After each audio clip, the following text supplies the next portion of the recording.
The Stanford Prison Experiment. It is one of psychology's most compelling and unsettling illustrations of how ordinary individuals can be transformed by the roles they are assigned to play.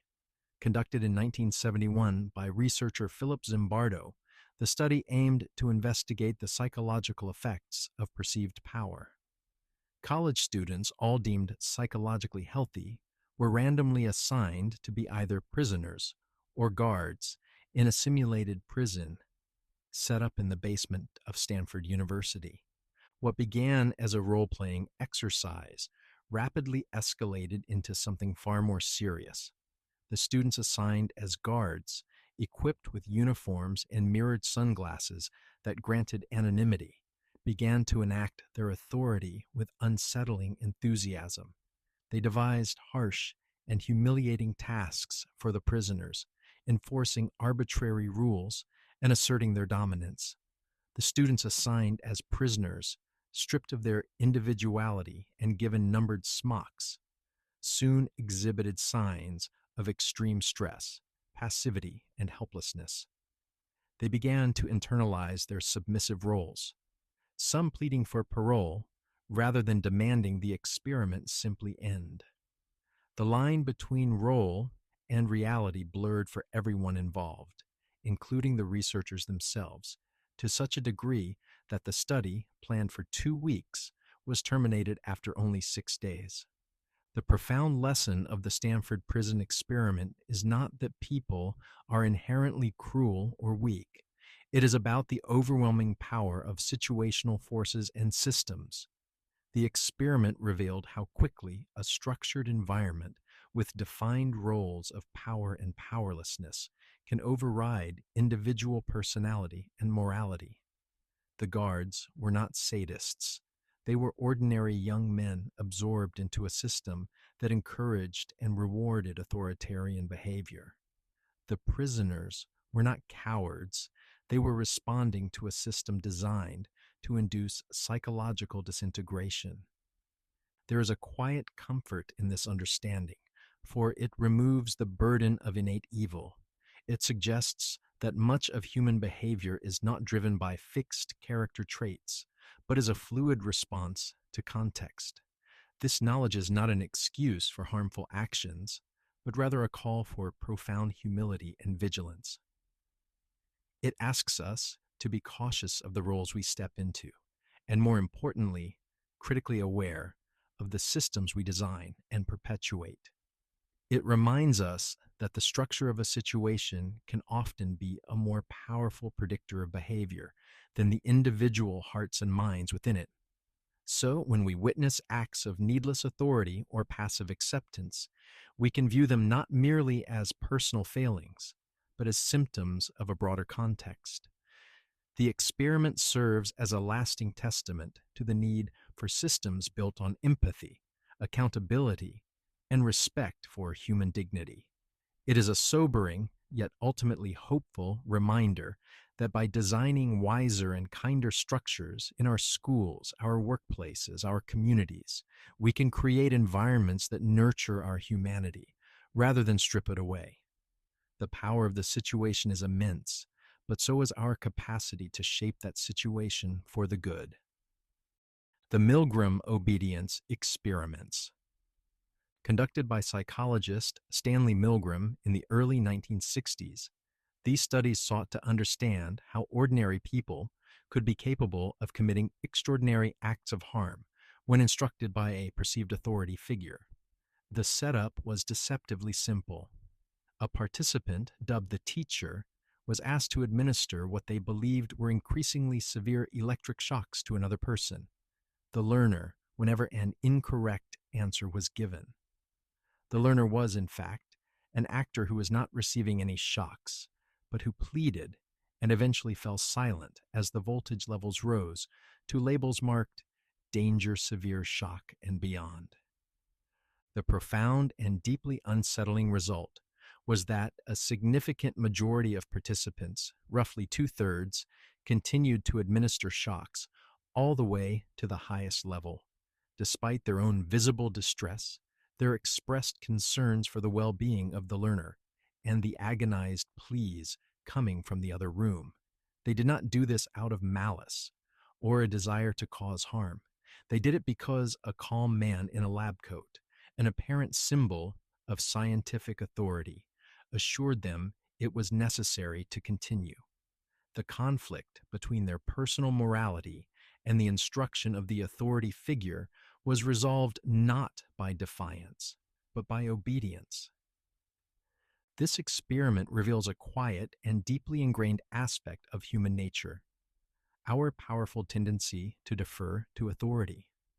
From a young age, we are socialized to respect and obey figures of authority: parents, teachers, managers, experts. This is essential for the functioning of society. But Milgram's work shows how this wiring can be hijacked, how the relinquishment of personal responsibility to an authority can lead ordinary, compassionate individuals to act in ways that are completely contrary to their own values. The participants' distress was the signal of their conscience. Their obedience was the override. There is a somber comfort in these findings. They demonstrate that such actions are not necessarily the product of a monstrous few, but a potential within the many, activated by a specific set of situational pressures. This understanding removes the illusion of otherness that allows us to believe we would never comply. Instead, it invites a profound humility and self-awareness. It suggests that the path to ethical action is not relying on the assumed goodness of our character, but on cultivating a conscious willingness to question authority and assert our own moral agency, especially when instructed to do harm. The legacy of Milgram's work is a lasting reminder to listen to the internal discomfort that arises when asked to violate our own conscience. It is a call to give that discomfort a voice, to grant it more authority than the external pressure to conform. It teaches us that obedience is not an absolution of responsibility. Ultimately, it is a testament to the courage required to simply say, "No, I will not continue," and in doing so, to reclaim the responsibility for our own actions. The experiment is not an indictment of humanity, but a map to our moral vulnerabilities, so that we may navigate them with greater wisdom and compassion. The Monster Study. It is the name given to a 1939 experiment, one that remains a profound and deeply unsettling chapter in the history of psychology, not for its physical cruelty, but for its psychological precision. Conducted by Wendell Johnson at the University of Iowa, its aim was to test a theory about the cause of stuttering. The subjects were 22 orphan children, divided into two groups. One group received positive speech therapy, praised for their fluency, and encouraged as they spoke. The other group, children who spoke perfectly normally, were subjected to a different fate. They were met with constant criticism, told their speech was defective, that they were stutterers, and that they must correct themselves immediately. The results of this second group were as tragic as they were predictable. The children, once fluent and unself-conscious, became anxious and withdrawn. Some began to develop the very speech impediments they had been falsely accused of having. Their sense of self, their confidence in their own voice, had been systematically dismantled by the relentless negative labels imposed upon them by figures of authority. The study was dubbed the Monster Study decades later by Johnson's own horrified colleagues, for it demonstrated how easily a child's reality could be fractured by the power of words. The core lesson of this experiment extends far beyond stuttering. It is a stark and powerful demonstration of the effect of labeling, of the Pygmalion effect in its most destructive form. It reveals that the words we use to describe others, especially the young and the vulnerable, are not merely descriptions. They are scripts. They are invitations to become what we are told we are. When a child is consistently told they are clumsy or slow or a troublemaker, their mind, in its desire to align with the expectations of the world, may unconsciously weave that label into their identity. The expectation becomes a self fulfilling prophecy. There is a quiet, sobering weight to this understanding. It places a profound responsibility upon us all, but especially upon those in roles of guidance and authority. It asks us to be exquisitely mindful of the language we use, for our words can become the inner voice of another. A child's developing mind is a delicate ecosystem, and criticism is not merely a comment on a single action. It can be experienced as a verdict on their entire being. Yet within this sobering truth lies its opposite, a message of immense hope and power. If negative labels can cause such harm, then positive, affirming labels can foster incredible growth. The children in the first group who received encouragement showed improvement. This is the other side of the coin, the power of belief. When we see and affirm the potential in others, when we label them as capable, intelligent, and kind, we are not just being nice. We are actively participating in the construction of their self concept. We are offering them a positive script to live into. The monster study, in all its ethical darkness, ultimately illuminates a path toward light. It is a permanent reminder to wield the power of our words with grace and intention, to choose labels that heal rather than harm, that build up rather than break down. It shows us that the greatest influence we may ever have is not in correcting others, but in having unwavering faith in their inherent potential. For what we choose to see and name, in another, we help them to become Project MK Ultra. It was a clandestine and deeply unsettling program of human experimentation run by the Central Intelligence Agency of the United States for 2 decades, beginning in the early 1950s. Its stated purpose was to develop procedures and identify substances that could be used to break down the human mind during interrogations, to crush resistance, to erase memory, to engineer absolute compliance. But its methods and its reach ventured far beyond that goal into a shadow realm of psychological manipulation, where the very concept of informed consent was treated as an inconvenient obstacle. The program's activities were vast and varied. At its core was the testing of psychoactive substances, most notably LSD, on unwitting human subjects. Citizens, and even its own operatives, were dosed without their knowledge, in their drinks, in their food, in casual settings, turning their reality into an unpredictable and often terrifying labyrinth. Beyond chemicals, the experiments delved into sensory deprivation, hypnosis, verbal and sexual abuse, and other forms of psychological torture, all in a cold, clinical effort to map the breaking points of the human psyche. The full scope of MK Ultra may never be known, as the director of the program ordered the destruction of most files shortly before his retirement. To consider MK Ultra is to confront the ultimate violation, the deliberate state-sanctioned dismantling of a person's mental autonomy for a hidden agenda. It represents a profound betrayal of the sacred trust that exists between individuals and their institutions, and between a physician and their subject. It is a stark reminder that the pursuit of knowledge, when divorced from ethics and humanity, can descend into a form of monstrous inquiry. Yet from this dark chapter, there emerges a strangely calming, if sobering, realization about the human mind. Despite these intense, systematic assaults aimed at fracturing consciousness, the mind's inherent drive toward integrity, toward wholeness, proved remarkably resilient in many subjects. The self, though scarred, fought to reassemble itself. This is not to minimize the profound and lasting damage done, but to acknowledge a quiet truth. The human spirit is not so easily erased.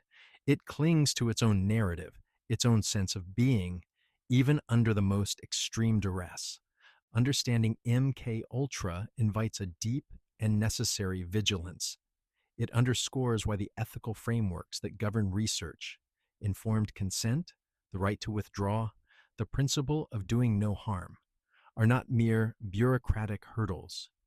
They are the essential safeguards, born from past transgressions, that protect the sanctity of the individual from the unchecked curiosity of power. They are the monuments we have built to remember what happens when we forget our shared humanity. So let this knowledge settle not as a source of paranoia, but as a testament to resilience. It is a reminder to value the autonomy of your own mind, the sovereignty of your own thoughts. The greatest defiance against such darkness is the quiet, unassailable ownership of your own consciousness. Your mind is your own. Its boundaries are to be respected, its landscape to be cherished. And in that simple, profound truth, there's a deep and abiding peace. The Aversion Project.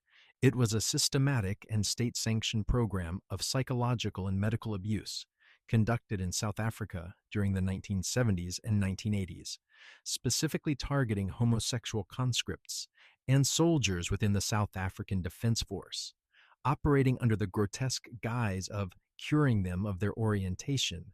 The project was a brutal fusion of prejudice and pseudoscience, where the full authority of the military and medical establishments was weaponized against vulnerable individuals.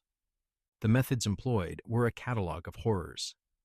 Individuals were subjected to involuntary treatments that included electroconvulsive therapy, chemical castration through hormonal injections, and even forced gender reassignment surgeries. These physical violations were compounded by relentless psychological torture, isolation, and aversion techniques designed to instill self-loathing and terror. The fundamental premise that a core aspect of human identity was a disease to be eradicated represented a profound betrayal of the Hippocratic Oath and the very essence of human dignity. The project was not conducted in shadowy corners, but within military hospitals by doctors and psychiatrists, making the violation all the more devastating. To sit with the reality of the Aversion Project is to confront the darkest capacities of institutional power. It reveals how easily systems of authority, medical, military, governmental, can be twisted to enforce conformity and enact unimaginable cruelty upon those deemed other. It is a stark lesson in how prejudice, when dressed in the lab coat of authority and given the resources of the state, can cease to be mere bigotry and become a form of industrialized suffering. Yet from this profound darkness, we can draw a quiet, crucial light. The existence of such projects, once hidden, now serves as a permanent and sobering benchmark.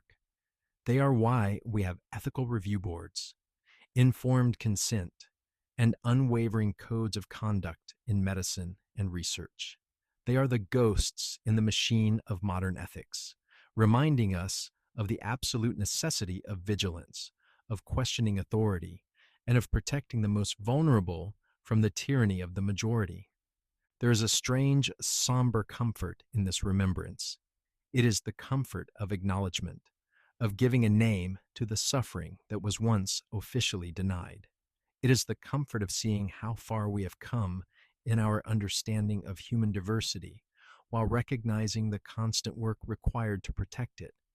The project sought to erase identity, but by remembering its victims, we affirm the very opposite. That identity is inviolable.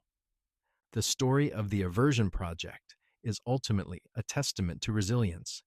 It speaks to the indomitable nature of the human spirit, which, even under such systematic assault, could not be entirely remade to fit a cruel ideal.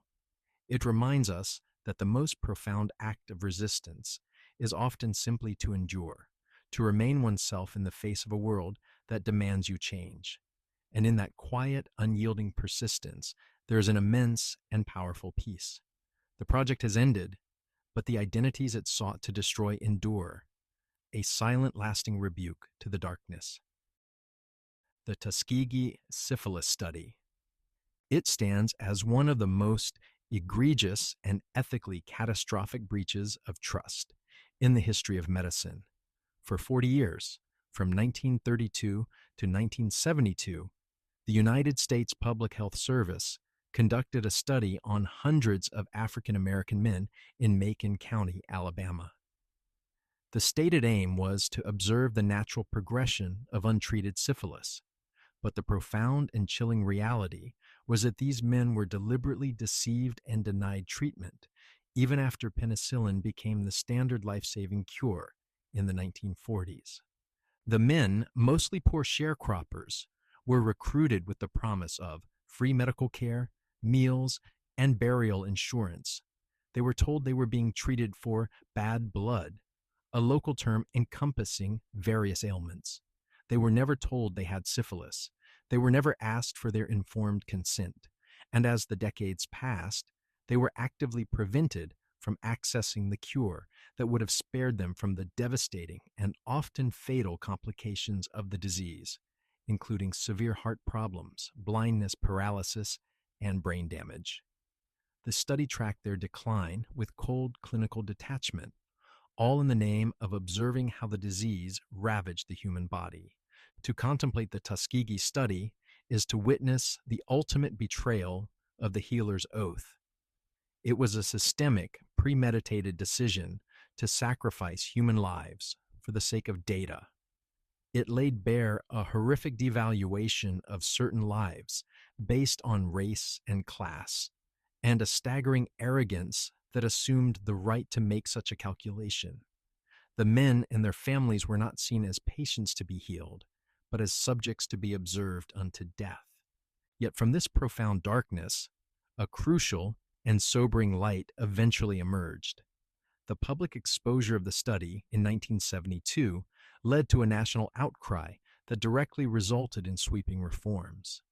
It became the catalyst for the establishment of modern ethical guidelines and institutional review boards that now govern all research involving human subjects. The principle of informed consent, the unequivocal right of a patient to know the risks and benefits of any procedure and to choose freely, was forged in the fire of this injustice. There is a quiet, solemn respect in remembering Tuskegee. It is a reminder of the vital, non-negotiable safeguards that now protect us all. It teaches that trust in medicine is not a given. It is a fragile covenant that must be constantly earned and vigilantly guarded. The study stands as a permanent monument to the catastrophic cost of ethical failure, ensuring that such an atrocity is not forgotten and, ideally, never repeated. And so we can take a measured comfort in this hard-won knowledge.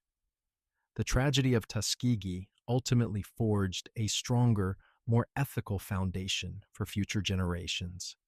It is a somber lesson in the necessity of questioning authority, in advocating for oneself, and in recognizing that progress, however slow, is often born from the painful acknowledgement of past wrongs. The men of Tuskegee were failed in life, but their suffering became the reason others would be protected. In their memory, we find a commitment to do better, to see the humanity in every patient, and to honor the sacred trust that is the very heart of healing. The David Reimer case.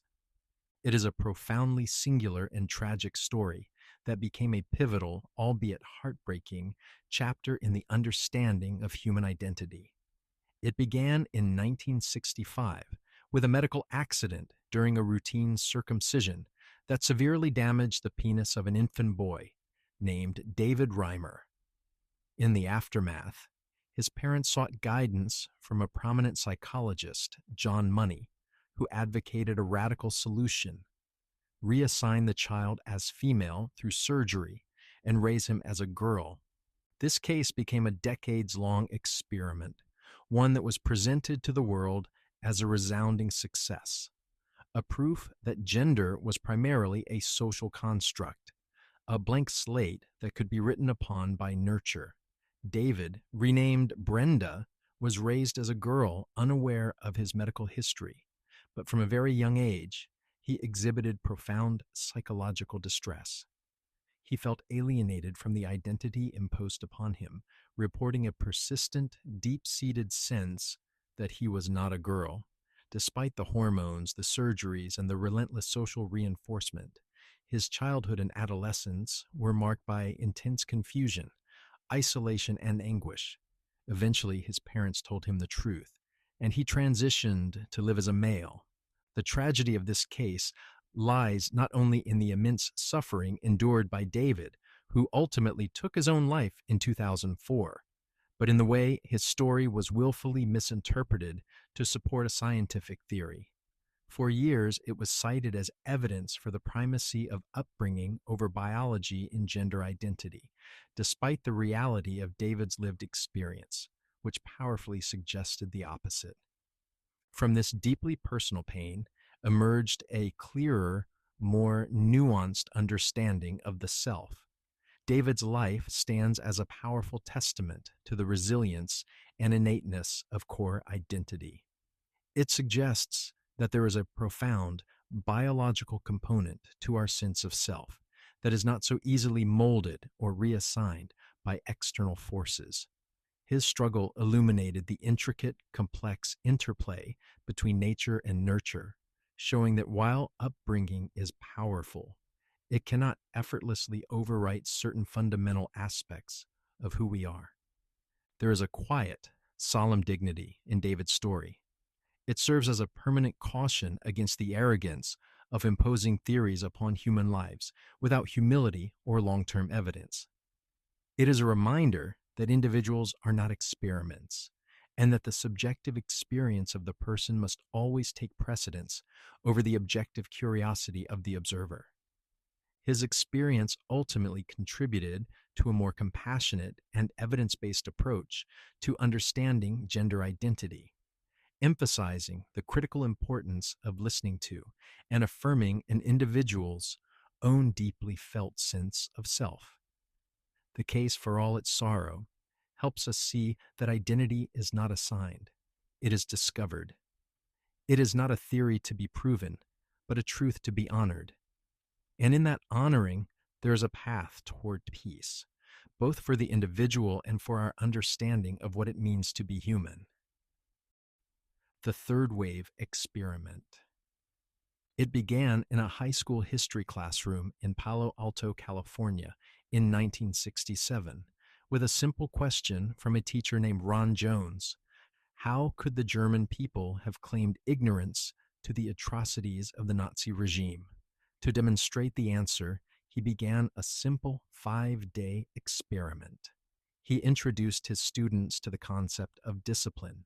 He had them sit in a new, regimented posture. He drilled them in standing and sitting quickly and quietly. He instituted strict rules for asking questions.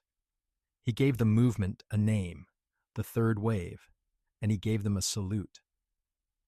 What started as a classroom exercise rapidly evolved into something far more powerful and unsettling. The students, initially intrigued, became deeply invested. They began to police each other's behavior, reporting those who did not follow the rules. Membership swelled beyond the initial class as the movement gained a sense of exclusivity and purpose. The teacher, Mr. Jones, watched as his students willingly, even enthusiastically, surrendered their individuality and critical thinking for the feeling of community, discipline, and superiority that the group provided. By the fourth day, what began as a lesson had become a disturbing reality, with over 200 students fully committed to the movement. On the fifth day, Mr. Jones assembled the students in an auditorium. He told them they were part of a nationwide movement and that their leader would now address them on television. The students waited in anticipation. The screen remained blank. After a long silence, Jones revealed the truth. There was no movement. They had all willingly participated in a reenactment of the very fascist mentality they were studying. The room fell into a stunned silence, followed by an emotional release as the powerful illusion shattered. The profound lesson of the third wave is not about the rise of a dictator, but about the seductive appeal of conformity and community. It revealed how easily and willingly individuals can trade freedom for belonging, autonomy for order, and independent thought for the satisfying simplicity of a collective identity. The students were not coerced, they were invited, and they walked willingly into the roles created for them. They found comfort in the rules, pride in the exclusivity, and purpose in the shared goal. There is a quiet, humbling comfort in this understanding. It removes the notion that those who fall for such movements are somehow fundamentally different from us. The experiment shows that the desire to belong, to have a clear purpose, and to feel part of something larger than oneself is a universal human need, a need that can be harnessed and manipulated. It suggests that the line between a community and a mob is often thinner than we imagine. The third wave experiment serves as an enduring reminder to be mindful of the groups we join and the leaders we follow. It encourages a healthy skepticism toward rigid rules and blind obedience, even when they are packaged as discipline, unity, or a superior way of life. It is a call to value our individual critical thinking above the comfortable embrace of the collective. Ultimately, the experiment is a testament to the resilience of the human spirit when confronted with the truth. The students' shock and distress upon learning the truth was not a sign of their weakness, but of their inherent humanity reasserting itself. It shows that while we may be drawn to the simplicity of the wave, we ultimately crave the authenticity of our own unique voice. And in that awareness, there is a profound and lasting peace. The Soviet Poison Laboratory. It is a chapter from the shadows of the 20th century, a secret Soviet research program known as Laboratory 1, Laboratory 12, and ultimately the camera, the chamber. For decades, from the 1920s through the Cold War, this clandestine unit operated under the direct orders of state security chiefs like Lavrentiy Beria. Its mission was as simple as it was chilling: to develop undetectable, untraceable poisons and chemical agents for use against those deemed enemies of the state. The substances they sought were the stuff of espionage nightmares, poisons that would induce a seemingly natural heart attack or a sudden stroke, chemicals that could erase memory or induce a state of complete psychological submission, compounds that left no signature in the body, ensuring that an assassination would be recorded as nothing more than a tragic and utterly inexplicable death. The research was conducted with a cold scientific precision, a perversion of medical knowledge aimed not at healing, but at the perfect, silent elimination of human life. But the true darkness of the camera lies not merely in its objective, but in its methods. The experiments were conducted on human subjects, political prisoners, gulag inmates, individuals referred to as enemies of the people, who were now deemed living material. Their consent was irrelevant. Their lives were instruments of state policy. They were administered experimental doses, their reactions meticulously observed and documented until the desired and often fatal effect was achieved.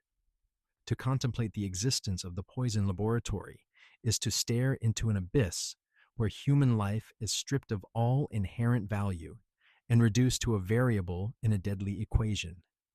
It represents the ultimate fusion of absolute political power with amoral science, a world where the Hippocratic oath is inverted and the healer's art is weaponized for terror. It is a stark reminder that knowledge, in the absence of ethics, can serve the darkest of masters. Yet from this profound darkness, we can draw a quiet, crucial form of clarity. The very horror of the chimera serves to illuminate, by its extreme contrast, the fundamental principles that protect human dignity. It is the reason for the rigorous international conventions on human experimentation, for the absolute necessity of informed consent, and for the unwavering ethical codes that govern medicine and research today. These safeguards are the monuments we have built, the lessons hard learned from history's darkest laboratories. The legacy of the camera is a permanent testament to the resilience of the human conscience. It stands as a warning, a ghost in the machine of modern science, reminding us that progress must always be guided by humanity. For all its terrifying power, the state could not create a poison that could erase the fundamental truth it sought to deny, that every single life possesses an inviolable dignity. And in holding fast to that truth, we find our greatest protection and our deepest calm. The Faceless Dolls Experiment. It was a quiet yet profoundly insightful study conducted in the 1940s by psychologist René Spitz. He sought to understand the fundamental needs of infant development by observing two groups of babies. One group was raised in a foundling home where their physical needs were met with sterile efficiency. They were fed, changed, and kept clean, but they received minimal human interaction, no cuddling, and no playful engagement. Their cribs were surrounded by white sheets, and they were given faceless dolls. The other group was raised in a nursery attached to a women's prison, where the infants were cared for by their own mothers, who, despite their incarceration, provided them with abundant affection, play, and loving attention. The outcomes were stark and heartbreaking.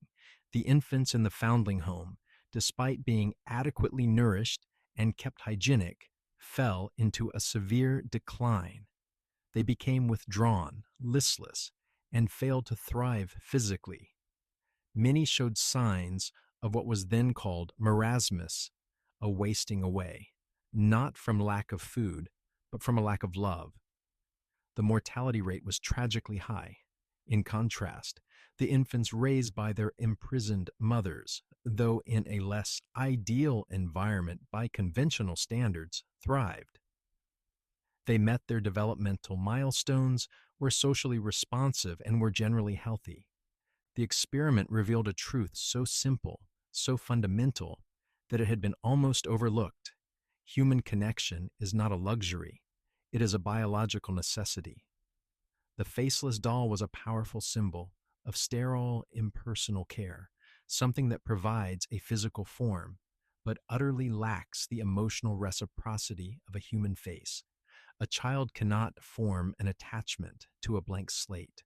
They need the responsive gaze of a caregiver, the mirroring of a smile, the soothing cadence of a voice. This interaction is the nourishment that allows the psyche, and indeed the body, to grow. There is a deep, resonant comfort in this understanding. It validates our most innate longings for a smile to be returned, for a cry to be answered, for a presence to be felt. It shows that the urge to connect is woven into our very biology. The sorrow of the foundling home babies was not a mystery. It was the sound of a primal need going unmet. This knowledge extends far beyond infancy. It is a gentle reminder to all of us of the profound power of simple presence, a kind word, a listening ear, a shared moment of understanding. These are not small things. They are the essential nutrients of the human spirit. In a world that often prioritizes efficiency and material provision, the Faceless Dolls Experiment whispers a crucial truth, that the most important thing we can offer one another is our attentive, loving face. So let this knowledge settle softly upon you. It tells us that to seek connection is not to be needy. It is to be human. And to offer it is the most healing gift we can give. In the end, we are not so different from those infants. We all thrive not in isolated perfection, but in the warm, messy, and beautiful exchange of shared humanity. And in that recognition, there is a profound and gentle peace. The Landis Facial Expressions Experiment. In 1924, psychologist Carney Landis designed a study with a simple yet profound aim to discover if there were universal, predictable facial expressions that corresponded to specific human emotions. He believed that if he could elicit strong, genuine feelings in his subjects, mostly fellow university students, he could map the unchanging grammar of the human face. But the methods he used to provoke these reactions and the unsettling conclusions he drew would leave a far deeper and more complex impression than he intended. The experiment asked participants to experience a series of increasingly intense and distressing stimuli. They were asked to smell ammonia, to plunge a hand into a bucket of squirming frogs, and to witness the live decapitation of a rat. Throughout these trials, Landis would instruct them to commit these acts, and then at the moment of their peak reaction, he would take a photograph of their face. His goal was to capture the pure, unguarded expression of emotion, be it disgust, fear, or surprise. But a strange and troubling pattern emerged from the developed photographs. There was no universal grammar. Instead of a consistent set of expressions, Landis found a chaotic and unpredictable array of responses. Some people screamed, some wept, but most curiously and most famously, the majority of subjects simply smiled. In the moment of utmost revulsion and distress, their faces contorted into an unnatural, often grotesque grin. This was not a smile of joy or amusement. It was something else entirely, a nervous rictus, a social mask, an unconscious signal of appeasement or profound discomfort. Landis had set out to chart a map of universal emotions, but instead he stumbled into the deep and murky waters of context. He discovered that a smile is not always a smile. The same facial configuration can mean wildly different things depending on the situation. It can be a sign of happiness, but it can also be a shield against horror, a signal of submission, or a reflexive response to overwhelming stimulus. There is a quiet lesson in this strange experiment. It reminds us that the human face is not a straightforward window into the soul, but a complex and often ambiguous instrument. We cannot always know what lies behind a smile. The person grinning nervously may be masking a deep anxiety. The blank face may be concealing a storm of feeling. This understanding invites us to be more gentle, more nuanced in our interpretations of others. It asks us to look beyond the immediate expression and consider the context, to listen for the deeper story. The Landis experiment, for all its ethical discomfort, ultimately teaches us about the profound complexity of human communication. It shows that our expressions are not simple reflexes, but rich, complicated responses to the world around us. And in that complexity, there is a call for greater empathy, for the understanding that behind every face, whether it is smiling or weeping, lies a unique and personal experience of the world. This knowledge doesn't simplify human nature. It deepens our appreciation for its intricate and often paradoxical beauty. And in that depth, there is a strange and calming sense of connection. The unnecessary double-blind amnesia study. In the 1950s, within the evolving field of psychiatric treatment, a clinical trial was conducted to test a new experimental procedure for treating severe schizophrenia and other intractable mental illnesses.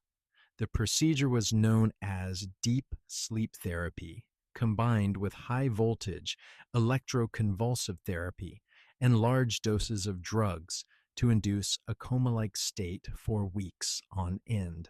But the aspect of this study that casts the longest, most troubling shadow was its specific design regarding a known and severe side effect: permanent amnesia.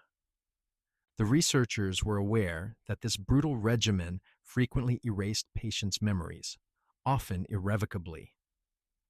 So they designed a double-blind study. One group of patients would receive the full, intense treatment. The other, a control group, would receive a sham version. But here lies the profound ethical failure. The control group was not spared the amnesia.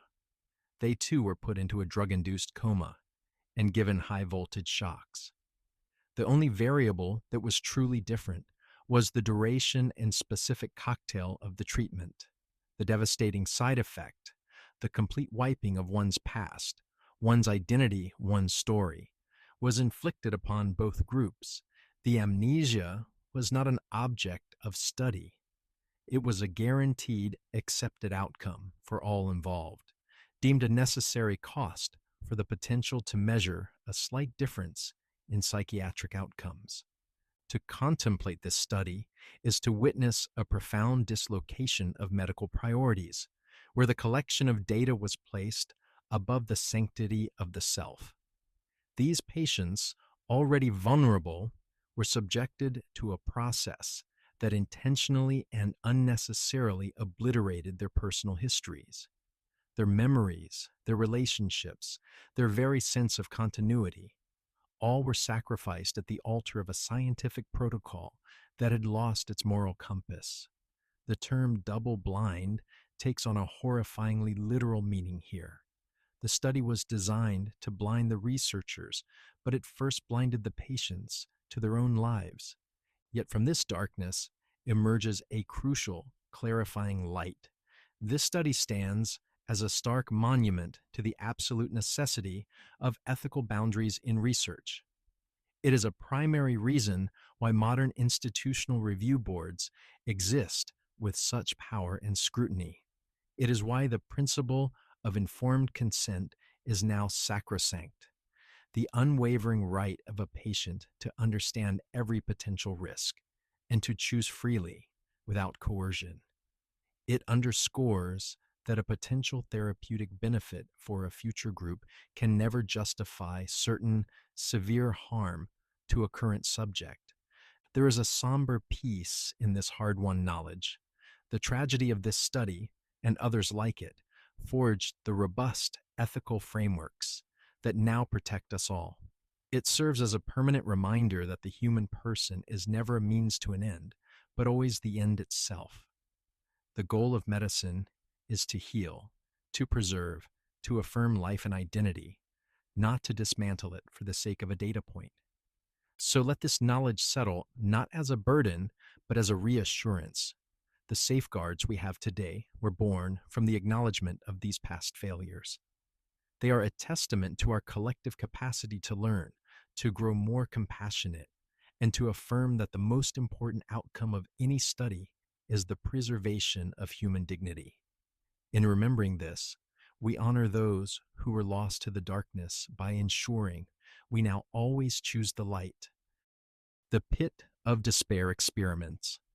Conducted by psychologist Harry Harlow in the 1960s and 70s, these studies were designed to investigate the nature of depression and psychological breakdown. The name itself, Pit of Despair, refers to the device used, a small vertical chamber of stainless steel with slippery inward-sloping sides.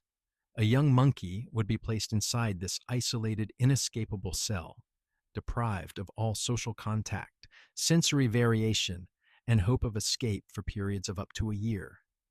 The results were as predictable as they were devastating. The monkeys, initially anxious and vocal, would soon slump into a state of profound, catatonic despair. They would huddle motionless at the bottom of the pit, rocking back and forth, their eyes vacant. They ceased to play, to explore, or to interact, even after being removed from the chamber. The psychological damage was deep and in many cases permanent. They had been broken not by physical pain, but by the absolute absence of connection, stimulation, and hope. Harlow's intent was to create an animal model of human depression. And in the most clinical, horrifying sense, he succeeded.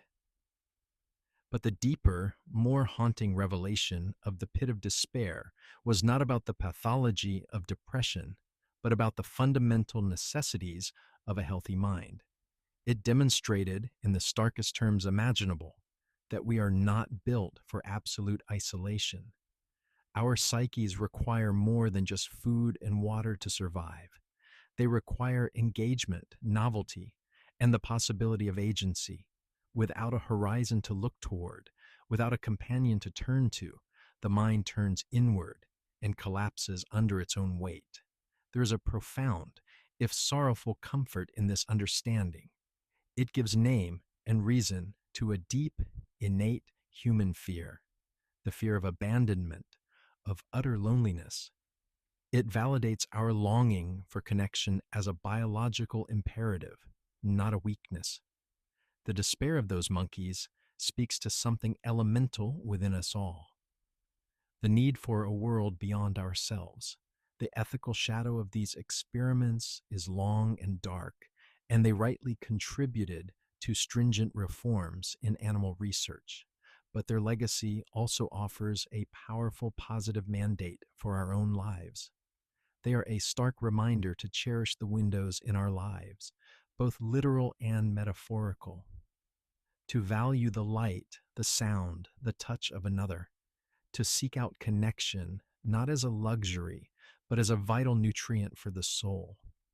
So when you feel the warmth of the sun on your skin, or hear the sound of a loved one's voice, or simply gaze out at the world moving, remember the pit, and in that remembering, find a deep appreciation for the very things the pit lacked: your ability to feel the breeze, to choose to move, to reach out and connect.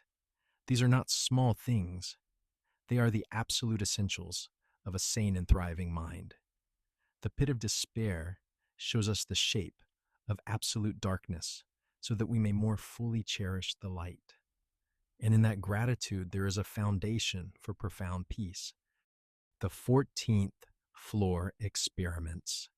In the 1960s, within a discrete psychiatric ward in Canada known as the 14th floor, a series of experiments were conducted that sought to explore the outermost boundaries of human identity. The lead researcher, Dr. D. Ewan Cameron, aimed to deconstruct and then reprogram the human psyche, a process he termed psychic driving.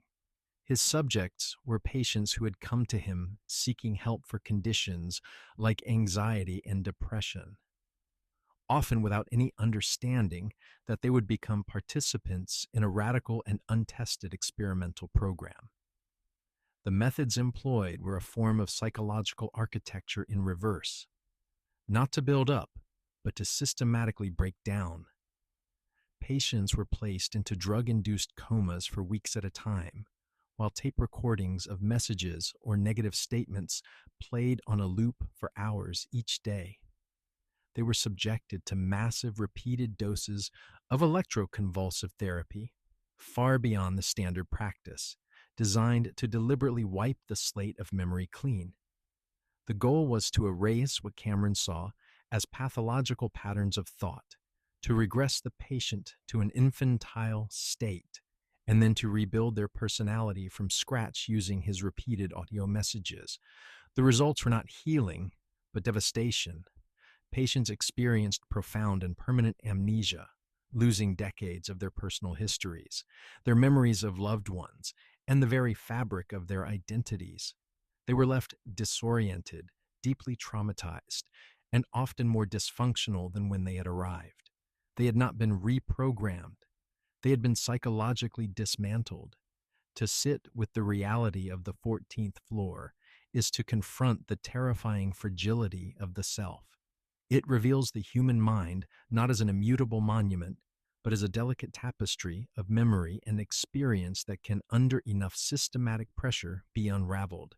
It represents the ultimate violation of the therapeutic covenant, a healer who, under the guise of treatment, becomes the agent of profound psychological destruction.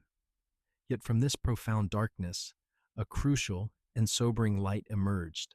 The fallout from these experiments became a key catalyst for the modern bioethics movement. They helped establish the absolute necessity of informed consent, the principle that a patient must fully understand and freely agree to any procedure, They reinforce the need for rigorous oversight of research, ensuring that no single individual's radical theory could override the fundamental duty to first do no harm.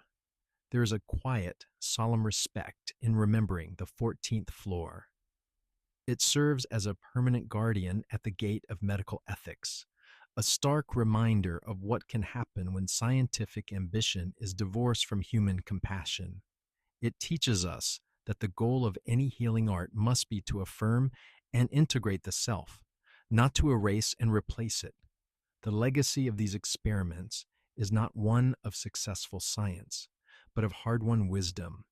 They remind us that our memories, our stories, even our pains, are not flaws to be erased. They are the intricate, beautiful, and essential architecture of who we are. And in the right to own that identity, to be the authors of our own continuous story, we find our deepest autonomy and our most profound peace. The experiments sought to wipe the slate clean, but their true lesson is the incalculable value of every mark upon it. The CIA's midnight climax operations. In the 1950s and 60s, under the umbrella of the MKUltra program, the Central Intelligence Agency conducted a series of operations with a name that seems pulled from a pulp fiction novel, Midnight Climax. The reality, however, was far more sinister. The CIA established safe houses in San Francisco and New York, apartments designed to be comfortable and inviting. They would then hire prostitutes to bring unsuspecting clients back to these locations. There was a crucial hidden detail. The rooms were outfitted with two-way mirrors and recording equipment. The clients, believing they were engaging in a private transaction, were instead the unwitting subjects of a government experiment. The purpose was coldly clinical. The CIA operatives, watching from behind the glass, would have the prostitutes administer psychoactive drugs, most often LSD, into the clients' drinks without their knowledge or consent. The goal was to observe the effects of these powerful mind-altering substances on individuals in a social, sexual, and vulnerable setting. They were studying disinhibition, the breakdown of social norms, and the potential for chemical submission, all in the name of national security. To contemplate Midnight Climax is to witness a profound and multi-layered violation. It was a violation of bodily autonomy, as chemicals were forced into unsuspecting people. It was a violation of privacy and intimacy, turning the most personal of acts into a clandestine spectacle. It was a violation of the fundamental trust that allows individuals to move through the world without fearing that their every action is part of a government experiment. The operations treated human beings as mere instruments, their consciousness a playground for amoral inquiry. Yet from this profound ethical abyss, a crucial and sobering light eventually emerged. The public and congressional exposure of MKUltra and its sub-projects, like Midnight Climax, led to monumental reforms. It became a primary catalyst for the establishment of strict federal guidelines on human subject research, including the absolute requirement for informed consent. These operations, once hidden in shadow, now serve as a permanent cautionary tale, a stark benchmark for what happens when power operates without oversight, transparency, or respect for human dignity. There is a somber peace in this reckoning. It is the peace that comes from the hard-won knowledge that such transgressions led directly to the protective frameworks we have today. Midnight Climax stands as a dark monument to the absolute necessity of ethical boundaries, boundaries that ensure no person is ever again used as a means to an end without their knowledge. The legacy of these operations is a reminder to value the sanctity of our own minds and bodies. It reinforces the profound truth that our consciousness is our own sovereign territory. The ultimate defiance against such darkness is the quiet, unassailable ownership of one's own experience. You are the sole authority of your inner world. And in that simple, inviolable truth, there is a deep and lasting tranquility. The experiments sought to control the mind, but they ultimately revealed the resilience of the human spirit and our collective commitment to protect it.